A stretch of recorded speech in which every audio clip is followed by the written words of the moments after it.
On the island of Sodor, lots of people always travel to the big station at the end of the line.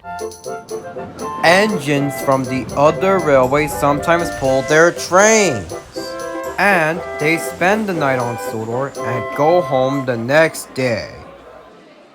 One day, Gordon was talking to an engine from the other railway. When I was young and green, I remember going to London. Do you know the place? The station's called King's Cross. King's Cross? London's Euston. Everybody knows that. Rubbish! London's Paddington. You knew, I worked there before. So the three engines argued for the rest of the afternoon. They were still arguing when they went to sleep. They were still arguing the next morning, even after the engine left. Silly pig. I have no patience with anyone. Speak for yourself. London's Paddington. Paddington, you hear? That's enough arguing, you two. Yeah, you're making me tired. You both agreed on something anyway. What would that be? London's not Euston. But Gordon didn't seem to care. He puffed out of Tidmit sheds to collect his coaches from the shunting yards. At the yard, he was coupled up to his coaches. But he was still annoyed with Duck. And he looked down on his buffers. Maybe one day I should go to London and see for myself. He paused for a moment. Then he chuckled. That'll be a good idea. I'll prove Duck wrong. He was soon out on the main line, pulling the express towards Groven's Gate. He was thinking about proving Duck wrong. He was making his way to the station. Once he got there, he sped past through the station. He even tried to start before his driver could uncouple the coaches. He tried all sorts of tricks, but it was no use at all. He stopped near the platform until it was time to go. The coaches waited at the platform, but the engine hadn't arrived. Gordon was puzzled. I wonder what happened to the engine. He should be here by now. Just then, a porter ran up. Excuse me, I need to speak to you right away.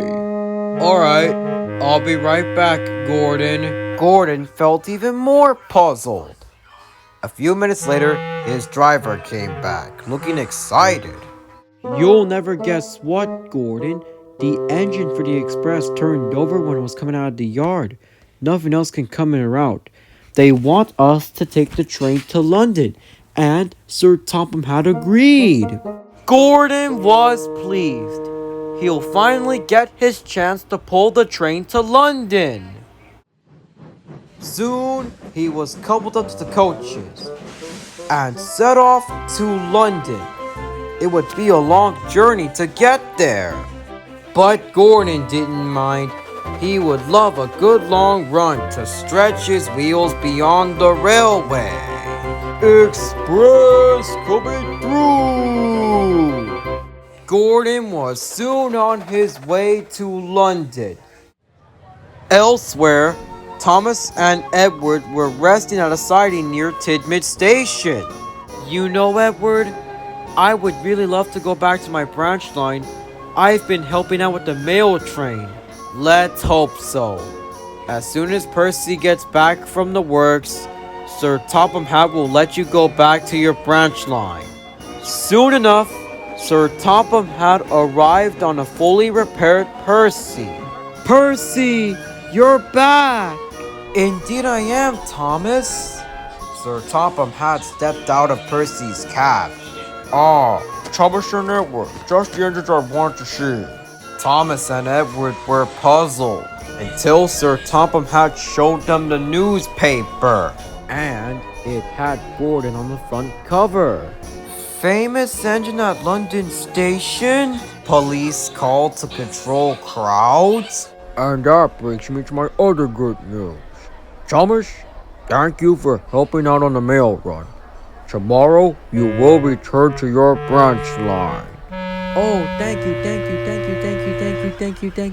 you, sir.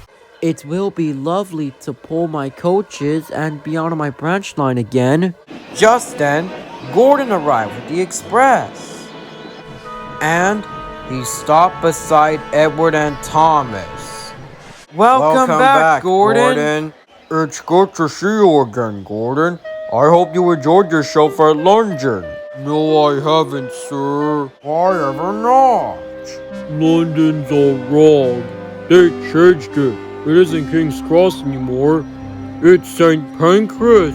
Sorry to hear that, Gordon. But Gordon didn't say another word. He just puffed away with the express. I'm sure Gordon would get over it. Don't you?